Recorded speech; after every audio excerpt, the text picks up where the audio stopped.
Assalamualaikum warahmatullahi wabarakatuh. Anda rindu mendengarkan kajian-kajian dari ustadz-ustadz kita dari Aceh? Kunjungi channel YouTube Maulizul Akbar NAD. Subscribe, like, share, komen.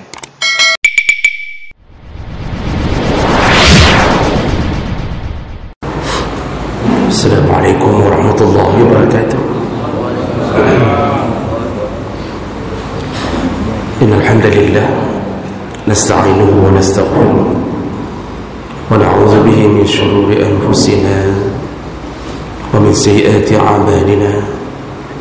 Man yahdihillahu fala mudilla lahu wa man yudlil fala hadiya lahu.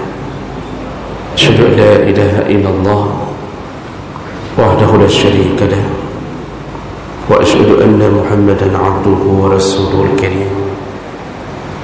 Allahumma salli wa sallim ala nabiyyina wa sayyidina Muhammadin wa ala alihi wa ashabihi ajma'in. Amma ba'd. Rabbi shrah li sadri wa yassir li amri wa hlul 'uqdatam min lisani yafqahu qawli. Segala puji bagi Allah, kemudian salawat dan salam kepada Rasulullah, kepada keluarga dan seluruh sahabat-sahabatnya yang Allah muliakan, insyaAllah, Tengku Imam Rawatib serta seluruh pengurus masjid, dan yang Allah muliakan, insyaAllah, bapa-bapa dan ibu-ibu jemaah salat subuh yang telah datang karena Allah. Semoga kedatangan kita tercatat di sisi Allah Subhanahu wa ta'ala. Bapak Ibu yang Allah muliakan, kita masih di dalam bab waqafat qabla al-fawat, yaitu renungan-renungan atau nasihat-nasihat sebelum terjadi penyesalan atau sebelum datangnya kematian. Dan bab ini menceritakan, menasihati, memperingatkan kita tentang nasihat-nasihat Nabi sebelum kita dipanggil oleh Allah Subhanahu wa ta'ala. Di minggu yang lalu kita sudah membahas judul yang pertama, yaitu hendaknya kita yang tinggal di dunia ketahuilah bahwa yang kita tinggali ini hanya sementara, dan kita disuruh oleh Nabi menjadi orang yang seperti musafir. Dan ketika singgah di bawah pohon, maka tempat transit itulah dunia. Maka jangan buat rumah di bawah pohon itu. Jangan sampai habis-habisan di bawah pohon itu, karena kita akan melanjutkan perjalanan menuju ke akhirat. Nah, ini maksudnya adalah jangan habis-habisan untuk dunia yang tidak ada habis-habisnya, karena seluruh kebahagiaan, kesenangan, keindahan Allah kumpulkan di dalam surganya, bukan di dunia. Baik, kita lanjut. Judul yang kedua sebagai renungan bagi kita sebelum datangnya penyesalan, yaitu iqtanim as-sihah wal faragh. Manfaatkanlah waktu ketika sedang sehat dan ketika waktu luang. Jadi ini akan mengingatkan kita tentang begitu pentingnya waktu sehat atau kondisi sehat dan waktu kosong atau waktu luang.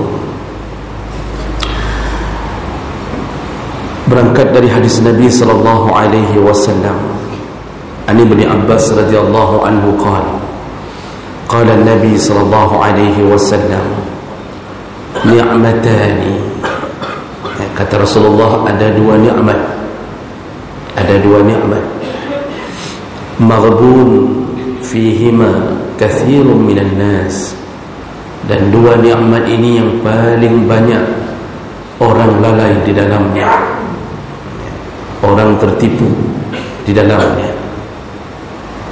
Apa dia? Yaitu as-sihhatu wal faragh, nikmat sehat dan nikmat waktu luang. Hadis riwayat Bukhari. Jadi Rasulullah ingin memberi sebuah peringatan pada kita umatnya, berhati-hati memanfaatkan dua nikmat, karena dua nikmat ini paling banyak manusia tidak menyadarinya dan tidak memanfaatkannya. Jawablah ke Allah, terlalu banyak nikmat Allah, dan kata Allah kita tidak mampu menghitungnya. Ada kalanya kita sudah diberi nikmat tapi kita tidak menyadarinya. Dan nikmat yang terhebat untuk kita yaitu ketika Allah memberi Islam dan iman. Itu nikmat yang paling hebat untuk kita. Di saat Al-Quran membicarakan tentang neraka, selalu yang ditargetkan adalah kafir. Jadi kalau Allah bicara tentang neraka, selalu yang Allah sebutkan orang-orangnya yang kekal di dalamnya adalah kafir dan munafik. Dan itu akibat apa? Mereka tidak mendapatkan Islam, sekaligus mereka tidak dapatkan iman. Kita tidak mencari Islam, tidak mencari iman. Allah hadiahkan melalui rahim ibu kita yang muslimah. Kita dilahirkan di tempat komunitas muslim. Allah pilihkan ayah kita adalah orang Islam, dijodohkan dengan orang muslimah. Lahirlah kita tidak mencari Islam, tidak mencari iman, tapi Allah hadiahkan agar apa? Agar terhindar dari Jahannam, terhindar dari neraka. Pemberian nikmat yang paling hebat ketika dibuat satu pagar untuk kita, engkau orang yang kupilih agar tidak masuk ke dalam neraka. Nah, berlanjut iman itu, berlanjut nikmat itu, sudah diberikan nikmat terbesar, dilanjutkan Allah dengan nikmat-nikmat hidup. Dalam salah satu hadis disebutkan, bila engkau bangun dari tidurmu dalam keadaan sehat, engkau punya makanan, engkau punya tempat tinggal, maka dunia telah dikumpulkan untukmu, kata Rasulullah. Bangun tidur, badan sehat, makanan ada, tempat tinggal ada, dunia telah dikumpulkan untukmu. Jadi ini termasuk hidup yang dimuliakan oleh Allah Subhanahu wa taala. Cuma maka Allah, di saat seseorang mendapatkan nikmat, Allah cuma meminta satu, wa amma bi ni'mati rabbika fahaddis.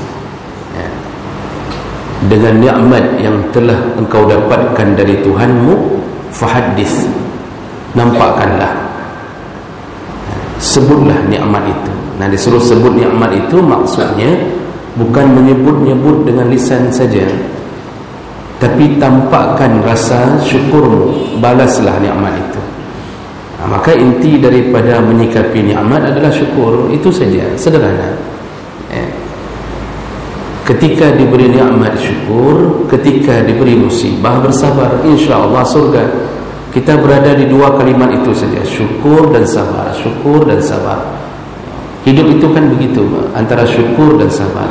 Itu berbulak-balik. Wa tilkal ayyam nudawiluha bainan nas. Kami bisa membulak-balikkan keadaanmu. Sekali dapat nikmat, kadang-kadang sekali dicabut sedikit nikmat. Tapi perlu kita fahami bahawa nikmat yang Allah berikan lebih besar daripada musibah yang Allah titipkan. Ujung-ujungnya musibah pun sebenarnya nikmat. Karena banyak orang yang diberi musibah sebenarnya adalah untuk membuat jalan pintas menuju surga Allah. Cuma manusia tidak menyadarinya. Asa an takrahu syai'an wa huwa khairun lakum, kata Allah. Engkau membenci sesuatu padahal yang engkau benci itu adalah baik untukmu. Orang benci kematian padahal kematian itu baik. Itu mati itu nikmat. Allah ciptakan mati, itu nikmat.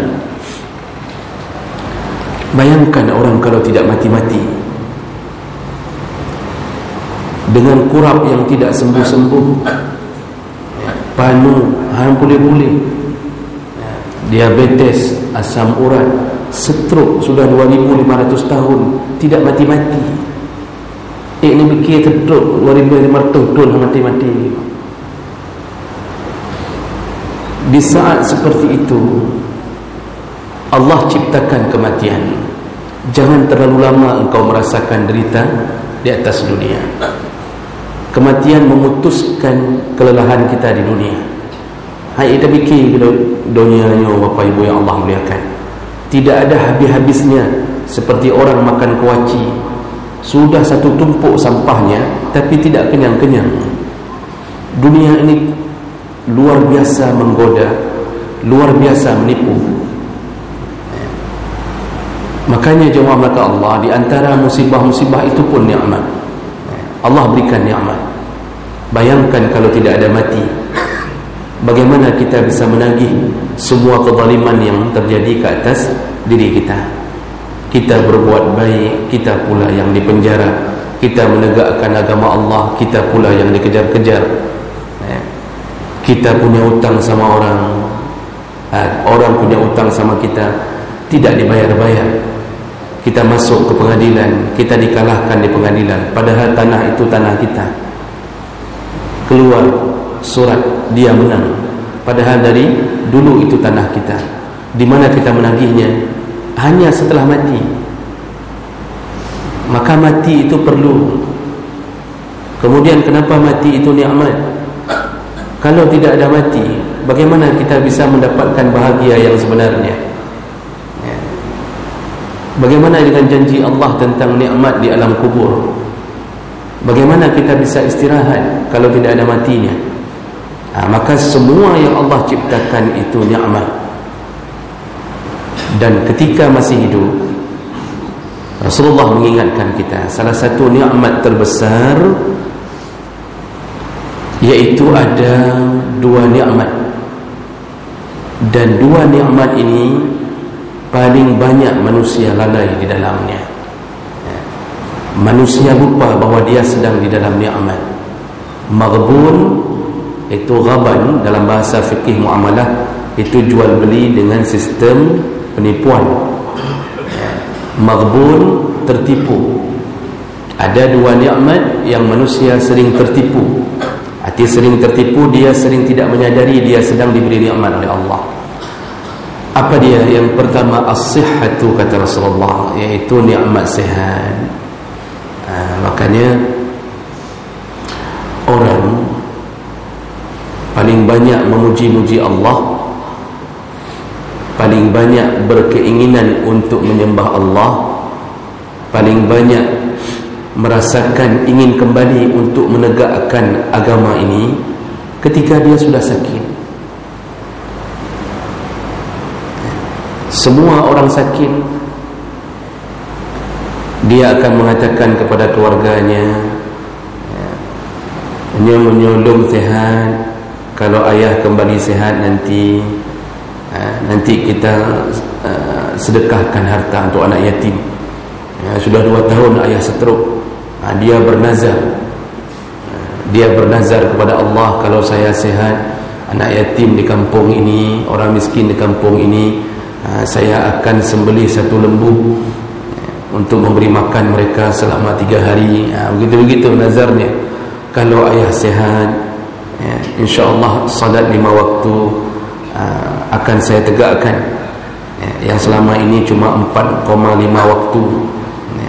Nah, setengah waktu hana ke sembahyang. Nanti kalau ayah sehat nak, insya-Allah kita akan pergi umrah. Kita sudah banyak pergi ke Thailand, sudah ke Bangkok, kemudian kita sudah ke Hong Kong, tapi kita belum umrah. Doakan ayah kalau sembuh dari stroke, kita pergi umrah bersama ibumu. Yang kedua,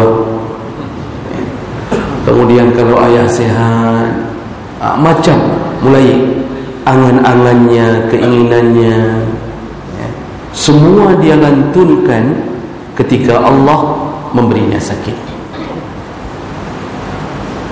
Ketika dia dalam keadaan sehat dulu, hartanya banyak, badannya sehat, tidak terfikir melakukan itu. Rencana kita waktu sehat-sehat begini, rencana dunia 90%, rencana akhirat 10%. Padahal Allah suruh mengatur hidup, atur akhirat lebih banyak daripada dunia. Kata Allah, wabtaghi fima ataka Allah ad-daral akhirah wa la tansa nasibaka minad dunya. Berfikirlah lebih dahulu, habis-habisanlah, kata Allah, berfikirlah persiapanmu untuk akhirat. Baru di ujung ayat Allah katakan, jangan lupa juga hidupmu di dunia. Kenapa Allah mengatakan jangan lupa juga hidupmu di dunia? Karena dunia ini, Pak, kita sudah dijamin hidup kita, rezeki sudah dijamin. Jadi tidak perlu berfikir terlalu panjang untuk habis-habisan mencari rezeki yang sudah dijamin. Sekarang lihatlah kebodohan manusia-manusia yang tidak berilmu.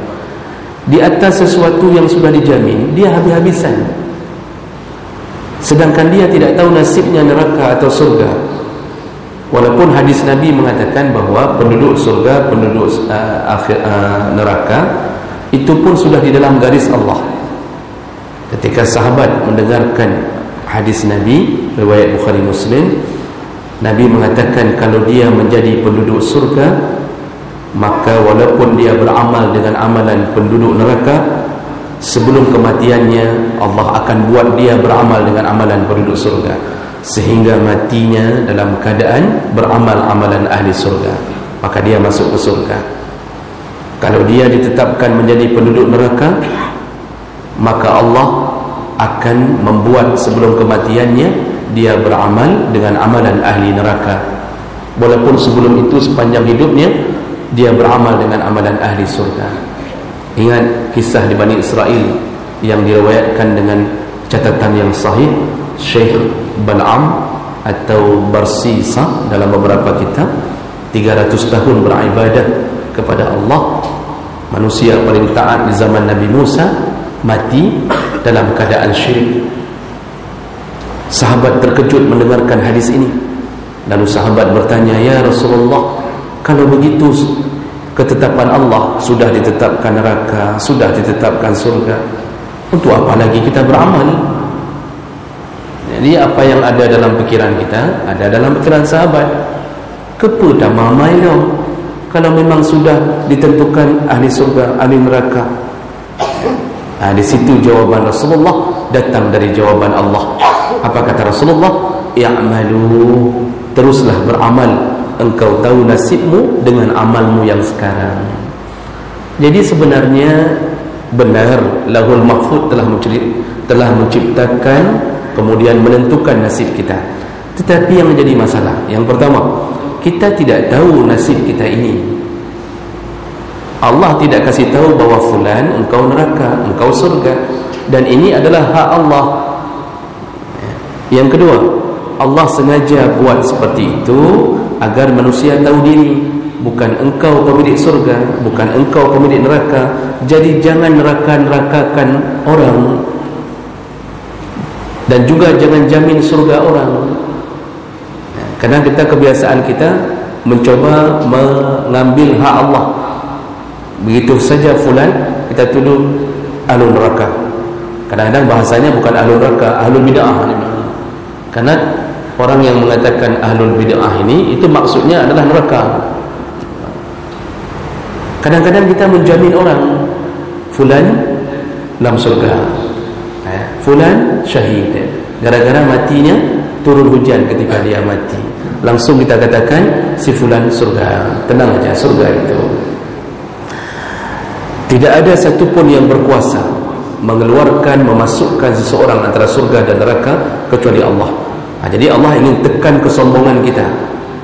Yang ketiga, Nabi memaksudkan hadis itu, kita ini memang sudah dalam ketetapan Allah, tapi kita bisa membaca diri kita sendiri dengan meneruskan amal. Jadi terus beramal. Sekarang Pak, kita yang solat, apa harapan kita? Masuk surga.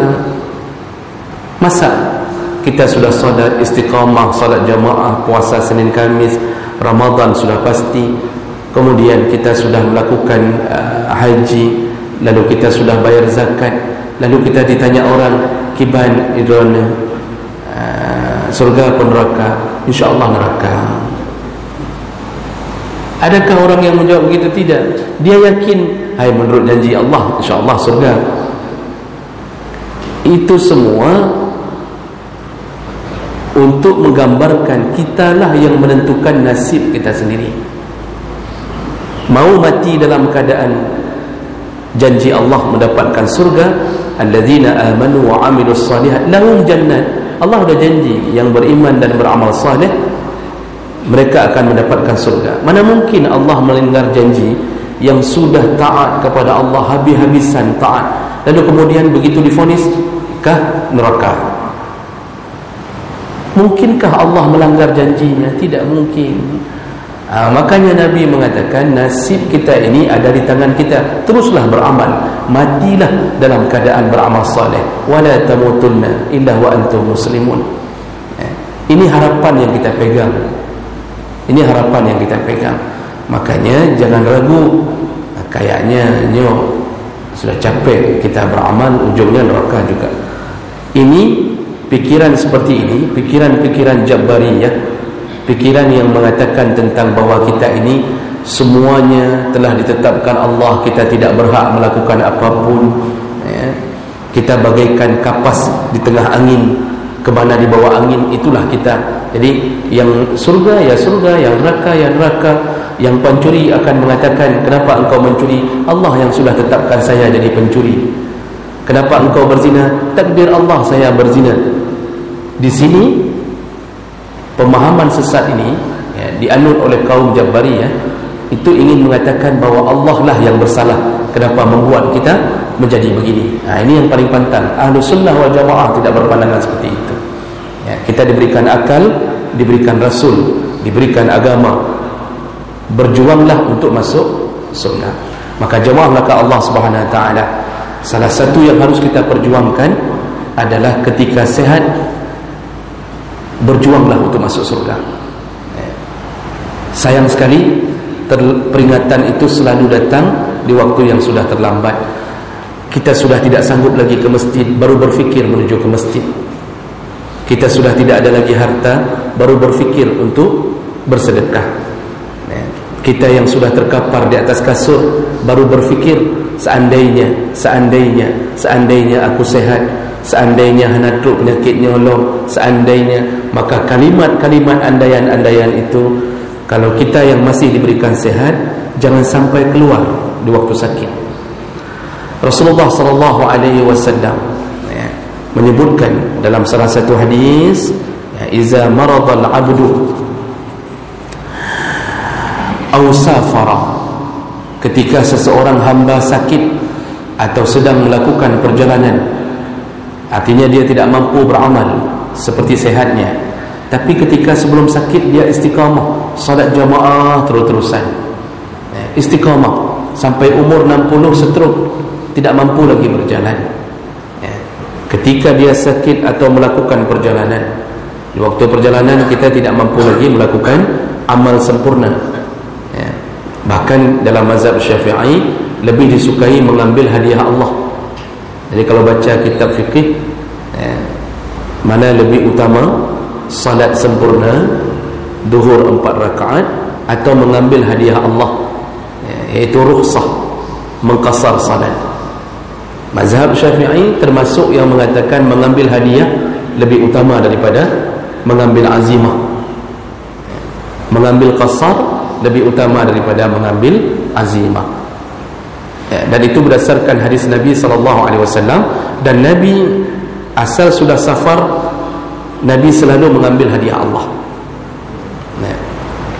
Salah satu hadis, banyak hadis, salah satu hadis ketika Nabi membuka kota Makkah, merebut kembali kota Makkah, 18 hari Nabi di kota Makkah, 18 hari. Tidak pernah sekalipun, kata Rasulullah, kata Ibnu Abbas, kami melihat Rasulullah salat sempurna, artinya tidak diambil 4 rakaat. Nah, ini waktu-waktu safar kita kadang-kadang tidak bisa melakukan sempurna, atau bahkan memang kita mengambilnya dengan keringanan. Apa kata Rasulullah? Kalau engkau sakit, setelah engkau waktu sehatmu engkau dalam masjid-masjid, waktu sehatmu engkau memang mendatangi majlis-majlis ilmu, habis waktu untuk mendatangi majlis ilmu dalam keadaan sehat, atau engkau sedang dalam melakukan perjalanan, padahal waktu engkau tidak berjalan, engkau juga berada di dalam panggilan-panggilan Allah. Jadi taat, waktu sedang di kampung taat, ketika jalan, ketika sakit tidak bisa lagi sempurna. Apa janji Nabi? Kutiba lahu mislama kana ya'malu muqiman sahihan. Maka Allah catat untuknya, walaupun salat di atas kasur dalam keadaan setruk, salat dalam keadaan tidak sempurna, salat hanya dengan membelek-belekkan anak mata, jadi enggak bisa lagi bergerak, cuma anak matanya yang bisa bergerak. Allahu Akbar, Allahu Akbar. Rasulullah mengatakan dicatat untuknya pahala seperti sebelum sakitnya. Jadi dapat pahala jamaah, Pak. Yang sering berjamaah, asal dengar panggilan Allah, berjamaah, ketika sakit benar-benar tidak mampu lagi, Allah catat untuknya pahala jamaah. Syaratnya sebelum sakit istiqamah. Makanya sebelum Allah beri kekuatan kita diambil, kita masih ada masa kekuatan kita diambil, Bapak Ibu yang Allah muliakan. Jadi jangan terlalu bangga dengan badan yang kekar, sekekar apapun, kalau sudah waktunya Allah ambil, Allah ambil. Apalagi ketika kita sudah tua, Allah katakan, wa man nu'ammirhu nunaqqishu fil khalq afala ya'qilun. Yang kami beri umur panjang, kami kurangi fisiknya, kenapa mereka tidak berfikir? Makanya orang tua yang sudah 50-60 itu sudah mulai mengkerut batuk, mata sudah tidak nampak, isteri tidak tahu di mana. Enggak nampak mata, tidak nampak mata kan anak empat rumah tu, enggak minta rumah lain gara-garanya. Ini kesalahan yang sering terjadi. Nah, jadi kemudian badan sudah sakit, jantung sudah pasang cincin kahwin ditaruh dalam jantung. Begitu hancurnya hidup. Perut sudah berasam, keluar gerop tanpa sadar, muntah tiba-tiba, pingsan sebentar-sebentar, kaki tidak mampu lagi berjalan, kaki bergoyang, lemah, lunglai. Masya Allah, ketika sudah datang waktu itu, banyak sekali yang kita pikirkan. Disitulah penyesalan terjadi. Tapi bagi mereka yang memanfaatkan waktu sehat, Masya Allah, Allah balik keadaannya. Dalam sakit pun dihargai Allah seakan-akan sehat. Di sinilah hebatnya orang-orang yang taat kepada Allah ketika sehat. Maka jawab melakukan Allah. Ini pertama nasihat Nabi. Yang kedua, sedikit lagi, yang kedua nasihat Nabi adalah al-faraq. Banyak manusia lalai ketika waktu kosong. Waktu kosong adalah waktu yang Allah ciptakan kita ini masih sempat beramal. Kita banyak waktu untuk beramal. Kita tidak ditekan oleh kewajiban-kewajiban dunia.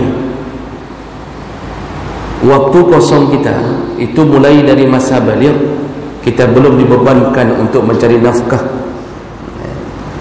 kita belum dibebankan dengan berbagai keinginan-keinginan orang di luar kita. Di waktu itu apa yang kita lakukan? Itu yang Nabi ingin mengatakan. Ada waktu yang kita tidak mampu melakukan apapun. Bisa jadi kita ditawan, bisa jadi kita dipasang waktu oleh orang atau pemimpin kita di kantor-kantor, di tempat pekerjaan kita. Nah, ketika waktu kosong Allah beri, apa yang kita lakukan? Di mana kita habiskan masa muda kita sebelum ada kewajiban-kewajiban yang muncul sekarang? Orang kalau sudah menikah, itu kewajiban yang muncul, dia harus cari nafkah. Ketika masa muda sebelum dia menikah, kemana kita buang waktu muda kita? Bisa bayangkan waktu kita kecil, Bapak Ibu maka Allah, umur 7 tahun sudah mulai disuruh salat. Tapi sayangnya kadang-kadang di antara kita ada orang tua yang tidak sadar ilmu ini, dia tidak suruh anaknya salat dengan alasan masih kecil. Padahal Nabi suruh 7 tahun. Maka banyak dari kita dulu 7 tahun anak dah semayang belum. Jadi kita bermain-main kerja kita, hanya mencari tumpukan-tumpukan lumpur, tanah liat, ada hano, tren dan seleret, plesetan dan 4 tren, sampai umur 10 tahun kan. Pagi-pagi sudah keluar, pulang sekolah, kemudian pergi ke hutan-hutan, cari buah ini, cari buah itu, lalu makan, duduk, masuk ke sumur orang. Nanti kalau ada sumur di ladang, kita menumpang mandi. Begitu-begitu kerja kita di sungai, Grok Langkrung. Itu umur sudah 10-12 tahun. Salat kadang-kadang kita tidak fikirkan. Disuruh ngaji malam, kita bawa kain sarung, kita taruh di pundak. Nah, kemudian kita tidak sampai ke balai ngaji. Jadi kita buang-buang waktu kita. Di saat di sisi lain ada orang yang alhamdulillah Allah beri orang tua yang berilmu, dia didik anaknya. Anak-anak bermain boleh, namun harus tahu bahawa pendidikan agama nomor 1. Nah, cuba fikirkan kembali, sampai umur berapa kita buang-buang waktu kita. Imam Syafi'i dalam beberapa riwayat ada yang mengatakan 7 tahun, ada yang mengatakan 9 tahun. Sudah hafal Quran 30 juz. Apakah dia enggak sempat bermain? Sempat, Pak. Dunia anak-anak itu memang dunia bermain. Namun 30 juz di mulutnya, umur 7 atau 9 tahun dalam beberapa riwayat. Kita 9 tahun mentang langkeruang. Imam Syafi'i 30 juz. Oh, dia pintar Ustaz, beda dengan katanya. Kita juga pintar, Pak. Namun tidak ada yang membimbing kita. Akibatnya hari ini apa? Juz 30 saja kita balik-balik. Cukup banyak terbuang waktu. Alhamdulillah kalau ada yang sebahagian tamat SD dimasukkan ke daya, dimasukkan ke pesantren. Tapi Masya Allah sebahagian anak pesantren pun buang-buang waktu. Jadi kadang-kadang banyak habis waktu untuk hal-hal yang tidak berguna. Itu banyak anak-anak pesantren. Kami sendiri lulusan pesantren merasakan, kadang-kadang yang terfikir main bola, main poli. Pokoknya itu sudah jadi tujuan utama. Nanti malam belajar kitab itu sampai terngantuk-ngantuk sehingga tidak tahu apa isi kitab. Nanti belajarlah kitab bajuri sedikit, beberapa halaman, loncat lagi ke Anatul Talibin. Di saat seperti itu, orang-orang yang Allah bimbing habis-habisan untuk menghiasi waktu mereka di masa mudanya dengan hal-hal yang bermanfaat. Imam Nawawi meninggal umur 45 tahun, tidak sempat menikah. Imam Nawawi, ulama terbesar, salah satu ulama terbesar dalam mazhab Syafi'i, meninggal 45 tahun, tidak sempat menikah. Kerinduannya terhadap ilmu dari kecilnya, dibimbing oleh orang tuanya, sehingga beliau tidak sempat memikirkan nikah. Bukan tidak mau menikah, tidak sempat memikirkan nikah, cintanya pada ilmu. Bahkan dalam riwayat disebutkan saking hebatnya keinginan untuk belajar, mamaknya marah gara-gara sampai jula malam mentang belajar, larut malam masih belajar. Mamaknya yang mengatakan tutup kitab, tidur. Imam Nawawi berpura-pura tidur, lalu kemudian lepas dari mamaknya, dia atur kitab-kitabnya, dia tutup, dia taruh lilin di tengah kitabnya agar cahayanya tidak keluar. Dan ini umur 45 tahun, Pak. Karangan beliau dibaca di seluruh dunia. Arba'in Nawawiyah, kitab-kitab tipis hanya mengumpulkan 40 hadis. Riyadhus Salihin, Minhajul Talibin, Majmu' Syarah Muhazzam, dan selanjutnya banyak sekali. Subhanallah, 25 tahun karyanya menghasilkan amal jariah untuk beliau. Kita Masya Allah 45 tahun belum berbuat apa-apa. Tidak ada karya yang membuat orang lain menghasilkan jariah untuk kita. Maka beruntunglah mereka yang punya orang tua yang saleh. Maka bersyukurlah ketika Allah memberikan keluarga yang saleh. Cukup banyak waktu kita ni kan kita apa? Waktu kita cerita-cerita di kedai kopi, pasti cerita kita berbeza sesuai dengan pengalaman. Ada yang cerita ilmu dengan hotel muda. Main bola, mulai dari Duk Semawai sampai Truk Labuh main bola. Dumpat na bola aku main. Cerita dia masuk mulai dari PSSB, mulai dari PPKM, apa lagi Pak, macam-macam tu. Habis aku main. Menyuruh poli, nyo raja poli, kata dia.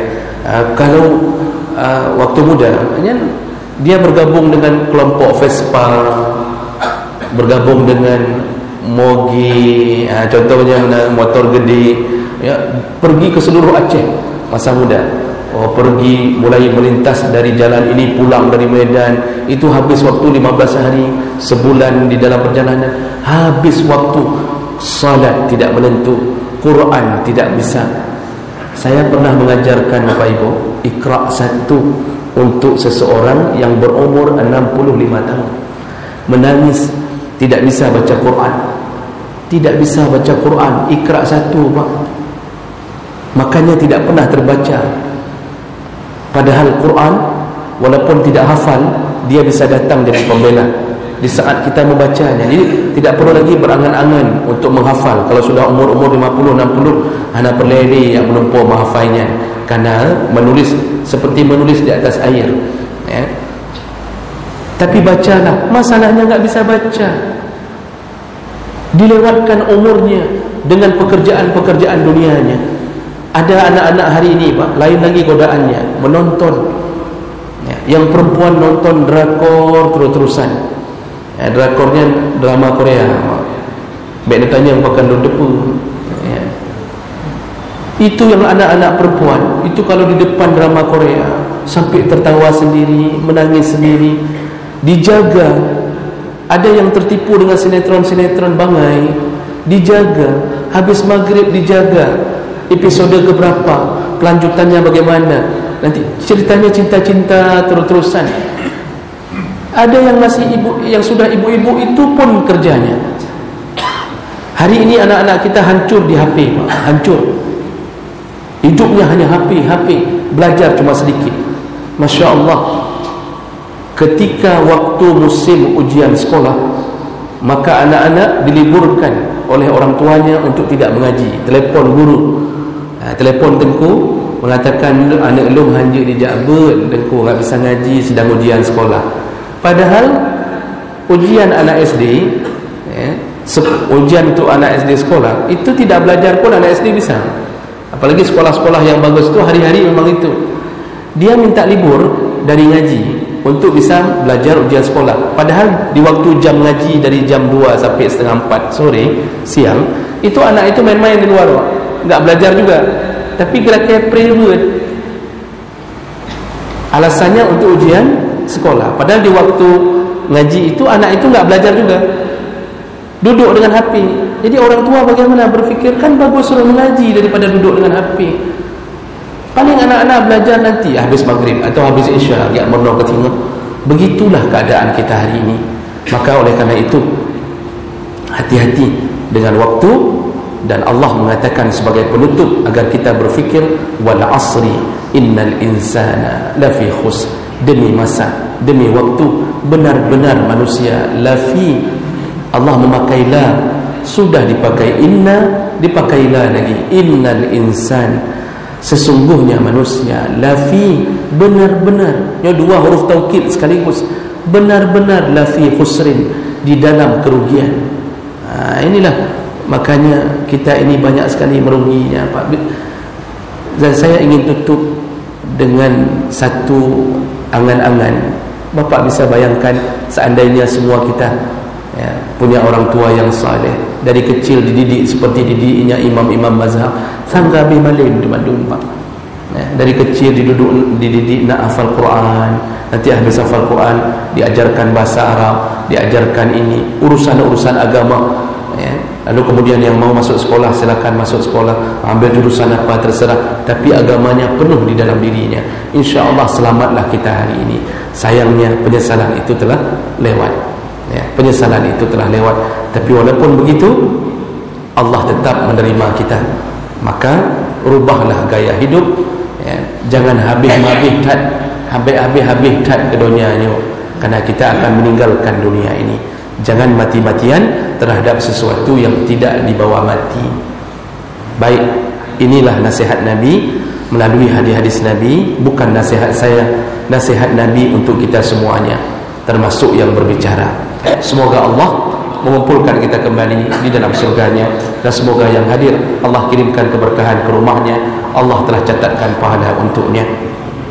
Kita tutup dengan kafarah majlis. Subhanakallahumma wa bihamdik, asyhadu an la ilaha illa anta, astaghfiruka wa atubu ilaik. Wassalamu alaikum warahmatullahi wabarakatuh.